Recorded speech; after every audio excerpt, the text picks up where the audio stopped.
jërë ngeen jëf internaute bu Baobab audiovisuel TV amatina mbégte ak contentement saa su ne rek su ma waree jàkkaarloog yéen fii ci Baobab audiovisuel TV waaye bu leen fàtte saa su ne rek boo leen seetaanee vidéo yi ba pare boo leen aimé partagé commenté ngeen di abonné ndax fépp foo xamante ne ni dugg naa fa rek chaque jour ma duggal leen ci ruq-ruqaan yi croisière culturelle gëj naa invité artiste gëj naa invité ay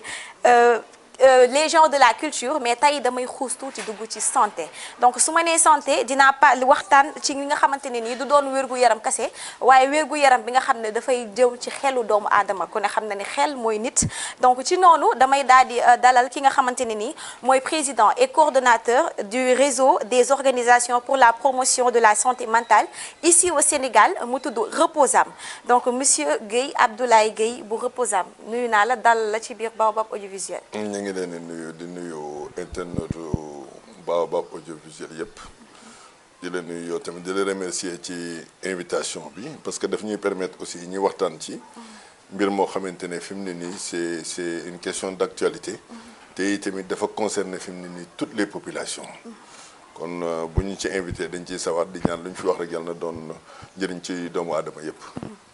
d'accord monsieur Guèye ku ne Reposam wax santé mentale waaye ku ne santé mentale wax wér-gu-yaramu doomu aadama ak xel bi nga xamante ne nii moom la nit wala xalaatee nga xam ne su manqué wee kenn du mën a xalaat ci sa wér-gu-yaram waaye tamit ci say jegeñaale donc tey boo ma mënoon définiral en notion de santé mentale. naka nga ko jàngatee sa lan mooy santé mentale. waaw santé mentale mooy wér-gu-yaramu doomu aadama ci xel. ak ci yaram parce que wér-gu-yaram moom. su fekkente ne dafa nekk ci doomu aadama day nekk ci ñaari niveau yooyu parce que dañuy faral di wax ne sax un esprit sain dans un corps sain te ñun ñëpp wax dëgg yàlla am suñu santé mentale mooy tax ñu mën a wax suñu soxla mooy tax ñu mën a dox suñu ay activité mooy tax ñu mën a liggéey suñu liggéey mais aussi am santé mentale mooy tax nga mën a survivre ci yenn choc psychologique yi parce que nit ku nekk aussi ak ni ko yàlla bindee mais am une bonne santé mentale mooy tax nga mën a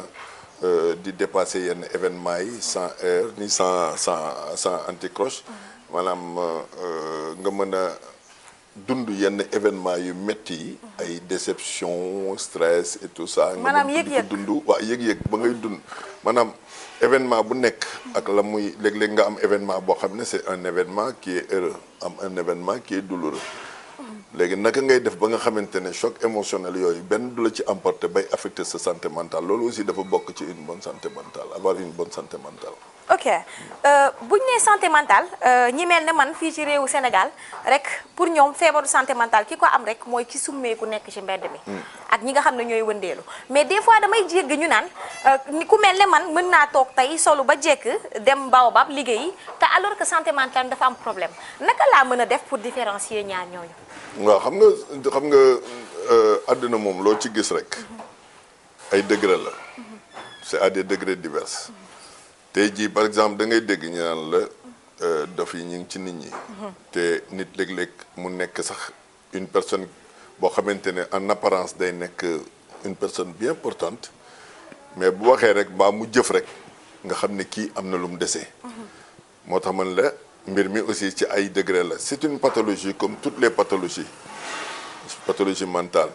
c'est une pathologie comme toutes les pathologies c'est une maladie boo xamante ne bon fekkente ne teel nañ koo détecté ci doomu aadama aussi comme yëpp rek mën nañ cee jóg andi ci ay solutions yoo xam ne da koy saafara mais suñu toogee léeg-léeg di andi ay tabou di andi ay stigmatisation dafay dem ba nga xamante ne day jéggi dayoo loolu déjà mooy yóbbu ci yenn pathologie chronique yi nga xamante ne comme schizophrénie nga xamante ne day chronique dootul ko mën a faj wala nga xamante ne faj mu day kéemaan lay laaj te loolu peut-être que Sénégal amul moyen yu mu ci defi face loolu moo tax la société civile vraiment di magnifier le Reposam di magnifier cette décision historique du président de la République bi nga xamante ne jël na ci conseil des ministres bi passé mu jël ci décision bu doy waar décision boo xamante ne ñëpp àdduna bi yëpp war nañ ko mën a dégg ndax loi bi nga xamante ne moo régiroon malades mentaux yi waxul woon santé mentale malades mentaux rek la doon wax et c'était une loi coloniale qui se protégeait beaucoup plus des malades mentaux que de protéger les malades mentaux aujourd'hui loi bi nga xamante ne moom la ñu war a changer moom la ñu war a réformer di ko andi dafay wax ci santé mentale de manière globale te santé mentale bu ñu ko waxee c'est un package boo xamante ne dafay inclure la prévention day dem ci sensibilisation des populations et des malades mentaux et de leur famille mais aussi day dem ci prise en charge bi naka lañ koy kii et tout ça day dem ci suivi psychosocial mooy après hospitalisation ni ñuy gungee nit ki ba nga xamante ne dana mën a dellu si waat nga baal ma tuuti nga teg foofu sa loxo sànq da nga wax say biir yi wax ne ma santé mentale ay degré la tey jii nii ñu jëm ci premier degré bi naka la nit di comporté woo nga xam ni nga jàkkaarloog moom en tant que docteur Guèye nga xam ne kii am na problème santé mentale waaw xam nga nit moom su fekkente ne par exemple wax na waxi nit da nga koy xam wala mu jëf-jëfi nit parce que jëfi nit dafa am waxi nit aussi dafa am du dëgg waaye am na nit lu muy def bëgg cee dëkk rek di nga xam ne kii kat y a quelque chose qui ne va pas day am loo xamante ne nag da nga xam ne kii war naa mën a am prise en charge te bari na tey jii des signes avant-coureurs yoo xamante ne bari na ci doomu aadama yi ñàkk nelaw par exemple ay troubles yoo xamante ne dafay ñëw par exemple le soir wala léeg-léeg nga jékki-jékki sa bopp di metti wala nga am ay crise d'hystérie wala ay crise convulsive wala affaire yooyu bon ay comportement la yoo xam ne nit ki bu ko amee rek su fekkente ne moom sax dafa nekk dans le déni bu nekkee dans le déni nga xamante ne moom il veut pas accepter sa pathologie mentale na ay mbokkam jóg ci moom yóbbu ko ci spécialiste dans des structures de prise en charge parce que nag àddina bi foofu lañ toll gis nga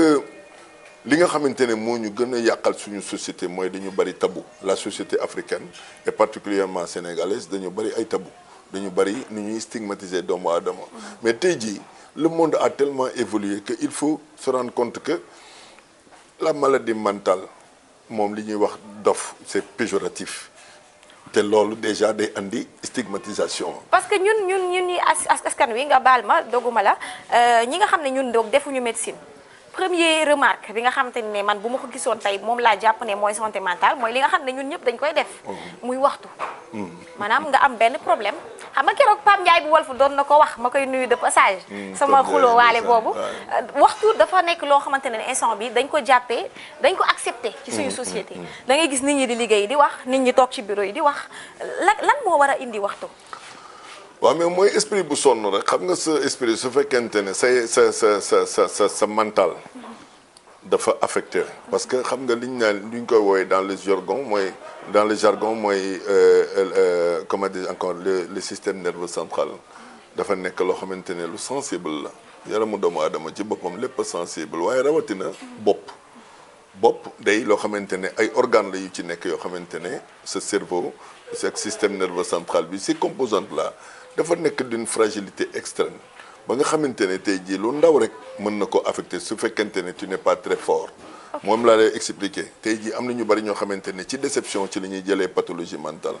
am na ñoo xamante ne par exemple ci perdre un être cher ci la ñuy jëlee pathologie am na ñoo xamante ne ci ñàkk seen emploi ci lañ koy jëlee am na ñoo xamante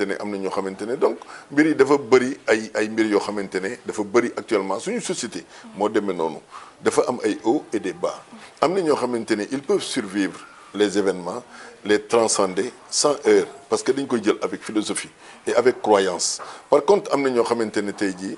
lu leen dal dafay feeñ seen kanam te loolu nag mooy andi léeg-léeg mënuñu nëbb émotion non loolu nag moo tax tey jii su fekkente ne yëg nga ay signes avant-coureurs par exemple ay ñàkk nelaw yu répété ay fàtte yu bari comme je l'ai dit tout à l'heure ay yenn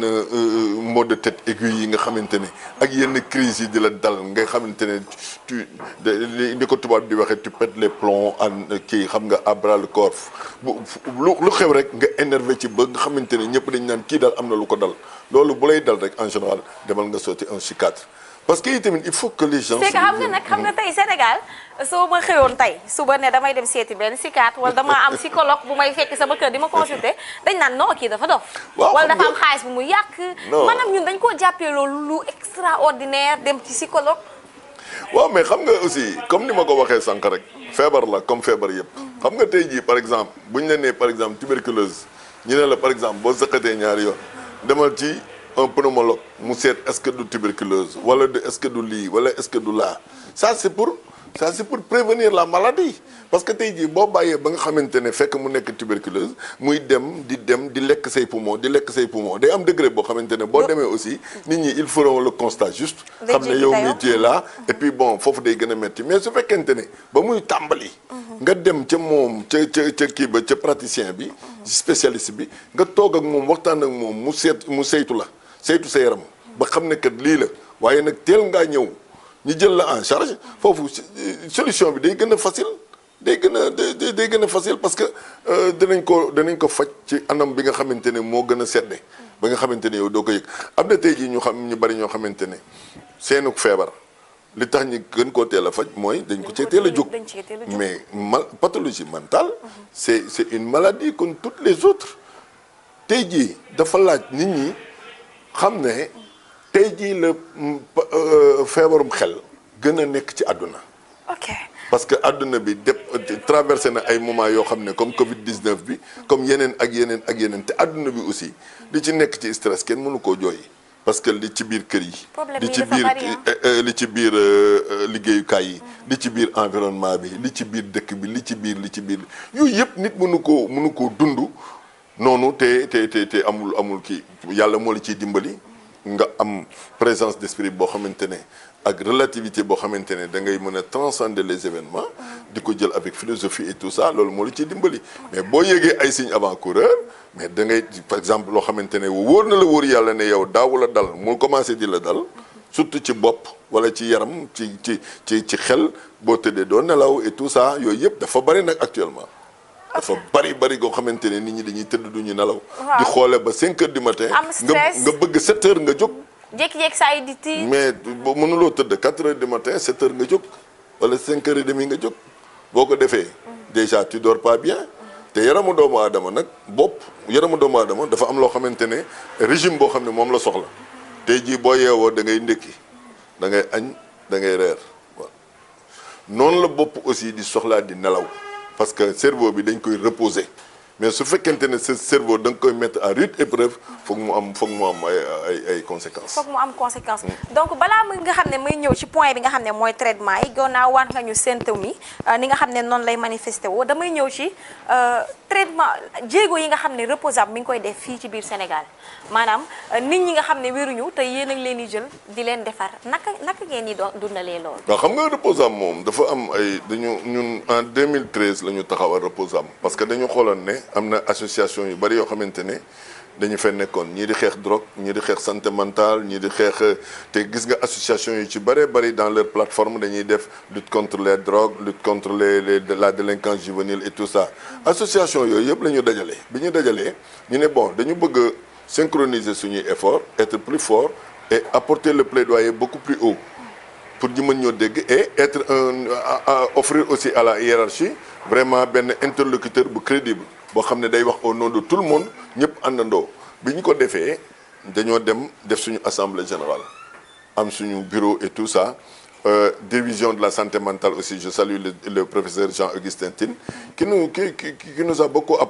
accompagné et qui nous a vraiment conseillé sur beaucoup de choses bi ñu paree loolu dañuy daal di dem def dañoo am ay points focaux sur l'étendue du territoire national bi nga xamante ne am nañ ay points focaux ba pare nag tàmbali woon nañ li ñi nga xamante ne moom la ñuy wax naan ay comité régional parce que il est question pour ñun société civile d'apporter une réponse maanaam ci suñuy capacité te ñun comme ñun duñu ay médecins duñu ay docteurs li ñu mën mooy fexe ba la communauté puisse s'approprier la chose parce que tey jii thématique yi nga gis yëpp vision bi nga xamante ne moo fi nekk muy vision Sénégal 2050 quelle que soit la vision tey jii le capital humain est au cœur de la vision donc ce qu'il faut faire c'est faire en sorte que les populations puissent comprendre cette thématique mais aussi puissent se l'approprier. mais est-ce que nga baal ma foofu est-ce que ay nit yoo xamante ne ni ay parents yoo xam ne seeni doom wala ay doom yoo xam ne seeni parents am nañ feebaru xel est-ce que ñoom ñu ngi leen di contacter. mais ñëpp a ñuy contacter Sénégal actuellement nii boo demee ñun comme je l'ai dit tout à l'heure dans les 14 régions am nañ fa ay points focaux donc dañuy woo de partout on a installé 5 comités régionaux yoo xamante ne aussi ñoom itam ñi ngi liggéey mais dañu bëgg a continuer loolu te loolu j'en appelle vraiment aux autorités parce que amuñu woon ay moyens yu ñu continuer avec nos propres moyens on a mis en place 5 comités régionaux mais il est question aujourd'hui de mettre des comités régionaux dans chaque région loolu approche communautaire bi muy andi mooy dafay fexe ba comme ni ko premier ministre insisté ne nañu fexe ba nga xamante ne les familles danañ dugg dans le suivi psychosocial et c'est très important am na ñoo xamante ne rejet bi ñu leen daan rejeté ak stigmatisation bi rek moo leen feebarloo parce que boo jógee hôpital da nga soxla ñu jàppale la da nga soxla ñu accompagner la parce que pathologie mentale encore une fois c'est une maladie comme toutes les autres maladies mais nit ko feebar ba wér bu ñëwaatee ci ay mbokkam dañ ko war a tatagal dañ ko war a encourager di ko booli seen biir di lekkandoo ak moom su fekkente ne amul benn violence bi bien sûr di waxtaan ak moom di ko booli seen biir te xamante ne nit ku nekk mën nga suba feebaru xel jombul kenn donc loolu daf ci am solo da ngay gis nit sax léegi xamante ak moom suba nga romb ko ci mbedd mi doo xam doo comprendre bien sûr lu ñu dul comprendre la parce que man bërki dem rek am na benn daam bu ma interpellé woo ma dem këram ñu toog di waxtaan mu won ma photo doomam bi nga xamante ne mi ngi jàng école xale bu ndaw la mais bon à un moment donné dafa sëy très prématurément yaay ji dafa ne woon bu mu sëy na jàng ba kii mais xam nga xale yi bu ñu bëggee dara mais après ca loola mu am ay différent ak jabar ji amoon doom ak jabar ji jël xale bi yóbbu et tout ça peut-être que moom doyul woon ça a créé un choc mais booy bi léegi dafa nekk ci mbedd mi def yaramu neen yaay ji won ma kii bi et tout ça ñi koy wër ci dëkk bi gisuñu ko mais elle m'a montré les photos mais c'était pathétique waaw léegi nag situation yooyu il faudrait que ñi xam naka la ñuy waxtaane ak mbokk yi mais aussi naka la ñuy insister et là je porte le plaidoyer pour les autorités parce que dans le plan stratégique bi nga xamante ne war nañ ko teg à chaque fois keroog ma la doon wax ni pression sociale bi mooy principale cause santé mentale parce que cas yi ma gis ñëpp boo leen laajee yaayam moo lii décès papam ci la jógee tëju bañ ko tëjee bañ ko jiiñee nangam lépp ci ñun ñoo koy tegante suñu biir waaw mais xam nga bon nit ki aussi léeg-léeg du ko mesurer conséquence de ses actes léeg-léeg nit dina def dara loo xamante ne du ko sax comprendre xam nga dans les familles il se passe énormément de choses dans les services dans l'environnement dans la vie de manière générale il se passe énormément de choses yoo xam ne des fois dina affecter doomu aadama sans pourtant que les gens s'en rendent compte mais ce qui est plus important aujourd'hui c'est de faire en sorte que Sénégal ñu am ay structures de prise en charge yu adéquates ba pare nag ñu doter leen de matériel adéquat ba pare nag aussi ñu am ay techniciens yoo xam ne dañ leen di former yoo xamante ne dañ leen di former bu baax a baax gën leen a former ba pare nag en grand nombre parce que la maladie étant partout il nous faut des spécialistes partout tey jii da ngay xool par exemple lu mel ni centre psychiatrique bu Thiaroye démb dafa ministre bi jógee moom itam je salue sa détermination parce que ministre yu bari am na si ñoo xam ne mosuñu teg si foofu seen tànk mais moom démb dem na fa pour s'enquérir de la situation xool affaire yi naka la demee te moom il a toujours anticipé sur la question moom ba mu toogee ba léegi vraiment le ministre Ibrahima Sy ñu ngi koy saluer au passage ak le DLM docteur Diop mais vraiment ils ont affiché une disponibilité pour faire bouger les choses te loolu on le salue nous on ne fait pas la politique nous sommes de la société civile mais quand on voit quelque chose de positif dans le secteur il faut qu'on le magnifie et qu'on leur demande aussi de continuer dans cette lancée là xam nga te léegi nag il faut que ñu xool aussi nu ñuy def ba nga xamante ne famille yi après la thérapie nu ñuy def ba nga xamante ne famille yi dinañ accepter les malades et dinañ ko accompagner pour ñi nga xamante ne ils sont pas violents mais léegi ñi nga xamante ne nag dañu am benn violence bi et tout ça ay comportement yoo xam ne vraiment day naqaree dëkkal parce que il faut le dire des fois di nga jël nit interné ko mu génn doon d'une violence boo xamante ne caractérisée mënuloo koo dëkkal ci benn kër goo xamante ne peut-être dafa am ay xale am ay màgget am ay jigéen ñoo xam ne dañu vulnérable nga dëkkal ko fa te fekk mu am benn violence boo xam ne à n'importe quel moment mun na gaañ d'où maintenant vraiment notre plaidoyer à mettre en place ce qu'on appelle des sites de recasement il faut des sites de recasement yoo xamante ne dañ ko fay teg pour insertion et réinsertion nga xam ne day am ay terrain ñiy def sport day am ay ateliers parce que tey jii am na ci ñoo xamante ne c'est des malades mentaux mais avant ñuy feebar amoon nañ métier pour qu'ils puissent réapprendre à vivre leur métier fekkente ne amu ko woon ñu commencé di ko jàngal foofu métier pour que. mais est-ce que ku am feebaru xel bu tane dina mën a fàttalikuwaat li mu doon def. waaw mais day dellu si waat xel mi day dellu si waat xam nga dañ ne ku tàggoo ak sa sago tàggoo na ak sagom mais xel mi day dellu si waat léegi xel mi bu delloo si waat nag mooy loolu les psychiatres et tout ça dañuy lay déglu. ngay jéem a relater yow li nga defoon yëpp. ñi xool léegi naka la ñuy xoolee pour agencer loolu yëpp pour nga mën a dellu si waat dans la société. parce que c'est toute une technique. boo xamante ne on en a besoin pour que nit ñi mën a dellu si waat ak seen sago. dellu si ak sa sago dafa am solo. sans plus tarder damay attaquer directement deuxième point bi ñu résumé ko ndax waxtu bi dañ ñoo dab te waxaguñu sax ci ABS 37 bi nga xamante ne moo ñu boolee man ak yow muy la drogue et les jeunes. Oui, c'est un sujet aussi d'actualité. Je vais rappeler que sur ce plan aussi dama ne bokk ci benn kuréel goo xamante ne mooy comité interministériel de lutte contre les drogues. Au niveau du ministère de la santé et de l'action de l'intérieur. Vraiment ñuy saluer aussi moom foofu aussi gis nga on avait changé comme nii rek président jëlee dogal ne nañ changé loi bi et tout ça on a élaboré un plan stratégique et j'ai eu la chance de faire partie de l'élaboration de ce plan stratégique mais je peux vous assurer que bu njëkk ba la drogue ni ñu ko doon xeexee mooy la réduction de l'offre l'application de la loi sur l'usage sur le trafic sur la détention des produits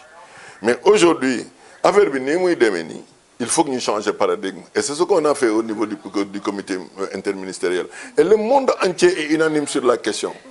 la drogue aujourd'hui n'est plus un problème de délinquance c'est un problème aussi de santé publique parce que ñiy tux aussi ñiy naan et tout ça c'est des malades qu'il faut soigner est-ce que réduction drogue mën na nekk fii Sénégal mais mën na nekk dans la mesure où tey jii xam nga dundoon nañ fi Covid ba le passé dundoon nañ fi aussi Sida taux de prévalence bi dafa chuté au Sénégal tu n'en parles même plus xam nga lu tax taux de prévalence bi ce n'est plus inquiétant et les gens ils gardent le cap spécialistes yi dañ cee liggéey bu am solo gis nga Covid bi aussi spécialistes yi dañ cee liggéey ñu communiquer ci à outrance ba nit ñi kenn ku ci nekk xam nga nit ñi bu ñu yeewuwoon nii lan mooy doon seen première question tey ñaata cas lañ am. parce que dafa tiitaloon ñëpp. waaw xam nga tey li ci sida du ci drogue. waaw mais tey sida mën nga tiit ne su ma ko amee su ma amee jëkkër da koy lii mais xale yi dafa dem ba drogue dafa bokk ci seen. waaw xam nga mooy li ma la wax rek c'est que lépp comme question de communication la gis nga drogue. Ça nous a explosé à la figure parce qu'on a toujours rejeté le fait d'en parler. waaw bëgguñu ci waxtaan. parce que kenn ku ci nekk. sa biir kër ba amul ku koy mos. am na ci biir koñ ba ku koy mos. te yaayam sa xarit la wala et cetera et cetera. Tu veux même pas aborder ce sujet parce que tu veux pas gêner sa maman qui est ton ami ou bien ton papa qui est ton ami. nit ki bu xamulee foog mu essayer xool lu mu doon. te jeunes yu bari. curiosité moo leen ci dugal maintenant il faudrait sensibiliser tout le monde approche communautaire boobu ñu war a def dans la réduction de la demande c'est très important il faut que les gens comprennent d'abord et s'approprient la question gis nga bu ñu ko jëlee à bras le corps ñu jël acteurs communautaires yi former leen les imams les délégués de quartier tout le monde ñuy former leen bu ñu leen former ba noppi imams yi dañuy nekk ay relais acteurs communautaires yëpp ils vont être des relais dans les prisons il se passe des choses yoo xamante ne il faut ñu jàppale leen. mais est-ce que tàmm dara mën nga xëy nii rek kut bàyyi ko. waaw mais loolu moo tax ñu ne la il faudrait que day nekk feebar gis nga addiction ñun dañu ko tardé xam addiction mooy la dépendance à un produit quand tu es dépendant à un produit da ngay xool xale yi à un certain degré de consommation bu ñu yeewoo li ñuy njëkk a def mooy bu ñu toxul du ñu nekk jàmm. seen dañuy am gueule de bois seen kanam yi kenn du xam lu muy kii il faut ñu génn mos dara teg ci café doog a mën a nekk nit doog a mën a wax ak nit ñi. bokk na seen quotidien. léegi nag loolu mooy addiction da ngay gis koo xamante ne day agressé pour mën a am son produit da ngay gis koo xamante ne il est prêt à tout pour avoir son produit maintenant le monde a tardé à le comprendre aujourd'hui on l'a compris on a des unités addictologiques yu fi nekk on a des addictologues yoo xamante ne fi mu ne nii Sénégal commencé na leen former parce que dans le plan stratégique du comité interministériel on est parti jusqu'à l'université ñi def fa benn DU diplôme universitaire boo xamante ne en addictologie te loolu amu fi woon parce que on est d'ici ñu daan jël fii ay médecins psychiatres di leen yóbbu à l'image de Idrissa Ba à l'image de beaucoup d'autres personnes ñu leen daan jël di leen yóbbu France pour ñeen ñi def jàngi additologie pour ñëw fii on pouvait compter les additologues sur le doigt de la main mais aujourd'hui il y en a beaucoup parce que léegi à l'université faculté de médecine dañuy jàngale additologie et c'est de bonne guerre on n'a qu'à accélérer la chose avoir beaucoup d'additologues comme la drogue est partout avoir beaucoup d'additologues comme ça ñu mën a jàppale nit ñi nga xam ne dañoo nekk dans la dépendance. ok merci beaucoup troisième point bi mooy nekk sa collaboration ak ABS 37 ma leen di fàttali ne ABS 37 mooy association bi nga xam ne dafa jóg pour taxawu ñi nga xam ne caabi daf leen a féete ginnaaw président Pape Ndiaye nekk ki ko dirigé ba mu génnee kaso ginnaaw problème yi nga xam ne amoon na ko mu daal di koy taxawal ndax gis na li nga xam ne moom la fa dund te bëggul yeneen moroom mi dund ko donc mayor communication wu boobulee association waaye tamit kii di docteur Guèye moom it mi ngi ci biir fas yéene ñoo jàkkale bu baax docteur Abdoulaye Guèye benn la voilà Abdoulaye Guèye reposam voilà donc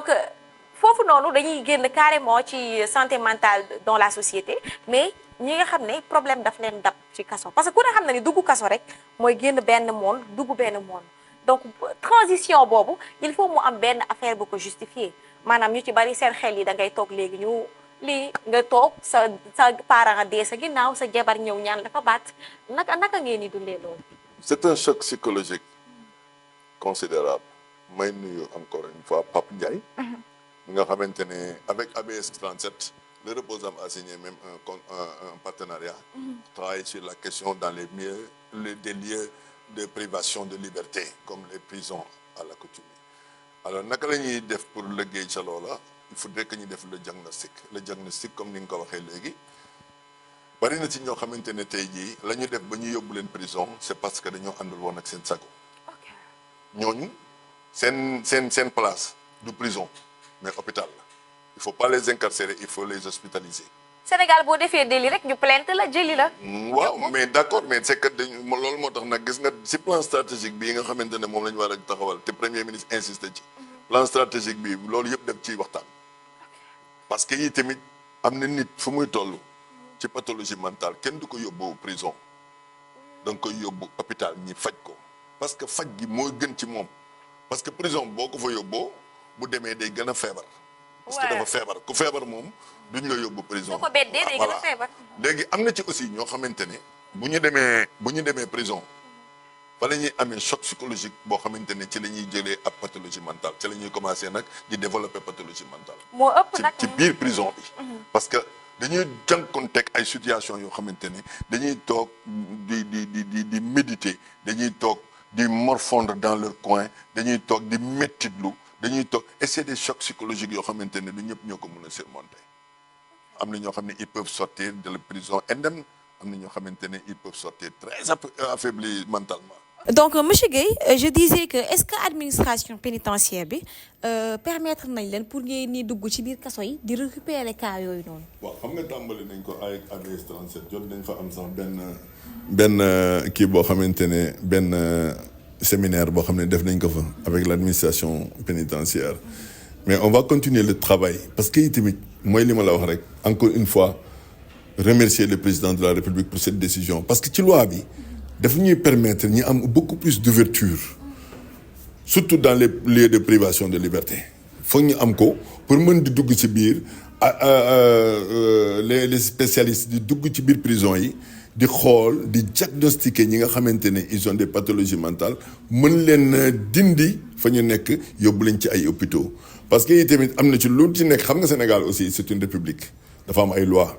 te loi bi ñuy wax nii ne dañ koy dindi vraiment c'est une loi qui date de 50 ans donc c'est une loi qui n'est plus adaptée à notre vécu il faut la réadapter à la nouvelle situation que nous vivons donc am na ay problèmes à tous les niveaux mais ci biir milieu carcéral bi aussi dafa am un problème qui est beaucoup plus sérieux beaucoup plus entier que les gens ne l'imaginent. mais est-ce que loolu du leen indil ay jafe-jafe parce que ABS 37 su ma dégloo bu baax ci programme bi ñi nga xam ne génn nañ kese la ñu bëgg monsieur Guèye jàkkaarloo ak ñoom waxtaan ak ñoom boole leen ak ay psychologue mais est-ce que bàyyi ba ñu génn solution la. déedéet ci biir prison bi lañ leen mën a fekk dañu ci biir loi bi fi mu ne nii dañ ciy jël en charge les personnes qui sont dans les lieux de privation de liberté. Comment est-ce qu'il faut les accompagner? Parce que il faut ñu xool par exemple nit ki bu defee délit actuellement est-ce que ba muy def délit ba c'était pas parce que il était dans un état second. bu nekkee su fekkee ne rëcc na aussi ba dugg ci biir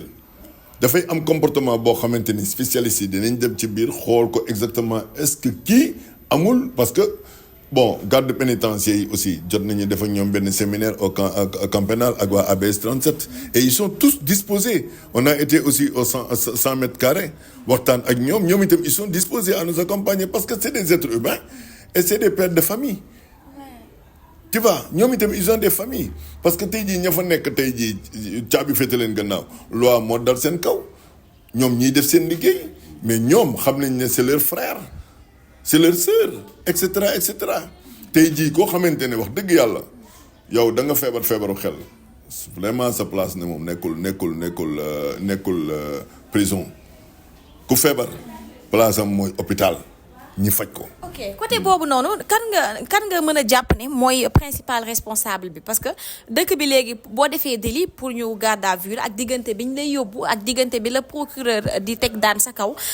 est-ce que foofu noonu Sénégal ñi ngi fiy bàyyi xel ndax nit ki il était conscient ndax nit ki ak cas bu mu ci mënti doon muy sàcc muy viol muy lu mu ci mënti doon est-ce que gis jàppoo ne ñii àtte bokk wala bokk ñi nga xam ne ñoo sol robe fii ci Sénégal ñi nga xam ne ñoo def droit ñi nga xam ne ñooy avocats yi juges yi procureurs yi est-ce que jàppoon ne responsabilité bi ñoom la. Oui parce que loolu aussi moom peut-être ça peut être votre opinion mais man li ma xalaat mooy gis nga loi bii parce que Sénégal aussi di ma ko waxee léegi république la te république li nga xamante ne moo ciy daw mooy ay loi yu ñu war a respecter kenn ku ci dekk dafa am loo xamante ne dañ naan la lii boo ko defee lii moo la ciy fekk tey jii loi bi moo ne tey jii boo defee yenn jéey yi dañ la war a jël rek yóbbu hôpital yóbbu prison loolu la ñu wax jéey boo gis délit boo gis ak ay kii yoo ko gis bu amee loi bi moom li muy xam mooy nañ la atte jël la tëj loi bi loolu la wax mais tey jii par exemple loi bi buñ ko changé ci loi bi lépp dañ koy jël en charge parce que bi ñuy def élaboration du plan stratégique national sur les drogues mais dañ ci jël injonction thérapeutique dañuy dem ba nga xamante ne dañuy étudier les situations surtout adapté ko à nos réalités ñu ne par exemple même xale boo xamante ne tey jii mi ngi à son 1er juin délinquant primaire mais duñ ko yóbbu prison parce que day am ay mauvaise connexion léegi dañ koy defal li nga xamante ne mooy injonction thérapeutique noonu nag la ñu mën a jëlee en compte ci biir loi bi nga xam ne dañu koy changer dañu koy réformer avec le ministre de la santé et de l'action sociale avec ses services juridiques naka la ñuy def ba nga xamante ne tous ces aspects là seront pris en compte bu ko defee le juge par exemple bu tey kenn ñëwee balaa mu ko yóbbu ci ko incarcéré mais dina xool exactement est-ce que kii bi muy def lii mi ngi ànd ak ay sagom et tout ça parce que loolu yëpp problème mu loi la et puis. monsieur Guèye temps bi moo ñu dab waxtaan bi neex na loolu waaye xam nga lii il faut sax président Pape Faye mi nga xam ne léegi mooy sama élément mooy sama employé bu bees bi dina ñëw ñu gën koo yaatal donc plateau bi ma leen di jox dig daje waaye tamit dama bëgg nga fàttali numéro boo xam ne ku am cas mën na ci woote plus nga wax ma projet yi incha allah. waaw bon ku am cas aussi mën na woote sama numéro c'est le 77 358 46 75 bu ko defee ma mettre ko en rapport avec le comité scientifique mi nga xam ne Bakary Sarr mooy secrétaire général bi y a aussi Mbaye Ndiaye qui est au centre psychiatrique bu Thiaroye y a aussi Cheikh Diop mi nekk centre Jacques Chirac ak Abouba bu Thiès ak Papis Djiba bu journaliste la moom comme yéen seen naatangoo la dinañ leen mettre en rapport avec tout ce comité là pour ñu mën leen a accueillir mën a liggéey ca wàll wi mais daal li ma mën a xam mooy ñu ngi leen di gërëm di leen sant